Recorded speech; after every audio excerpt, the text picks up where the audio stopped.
Hello, welcome to ANA community. In this particular video, we are going to discuss 6 steps to learn Roga Nidana in a better way.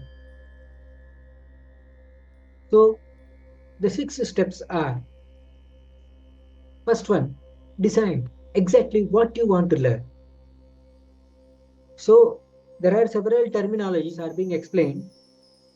For example, apatarpana or vata dosha or adhyasana or vishamashana or ativyayama, etc.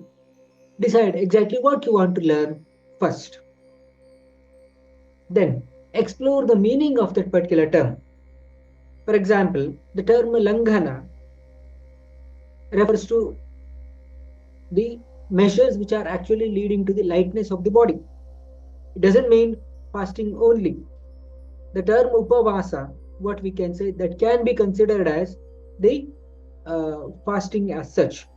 But langhana need not be the term which is only fasting. There are the terms which are considered to be the Vamana or Virechana, they are also the types of the Langhana. Or giving the Rakta Mokshana is a type of Langhana itself. Or the Pachana, etc. That is the Ama Pachana, it's a form of Langhana.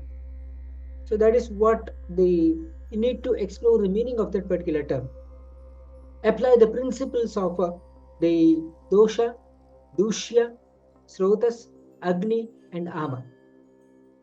So, whenever a person is having any kind of the presenting complaint as such, you need to identify which particular dosha is being afflicted first. Based on that, which particular dosha may be involved. After that, what might be the srotas may be afflicted. What is the impact of this nidana on agni, and whether is there any presence of ama in the body is there or not, that has to be analyzed. After that, you have to apply the principles of physics, chemistry, biology, physiology, and pathophysiology. Try to apply these in the particular word itself. Then understand these two disciplines. That is, first discipline is the Ayurveda understanding. The second discipline is the conventional understanding. So we have to understand these two disciplines with one or two examples. For example, if you consider apatarpana, so that is the measures which are actually responsible for the lightness of the body, or what we can say the nutrients they are going to get eliminated from the body.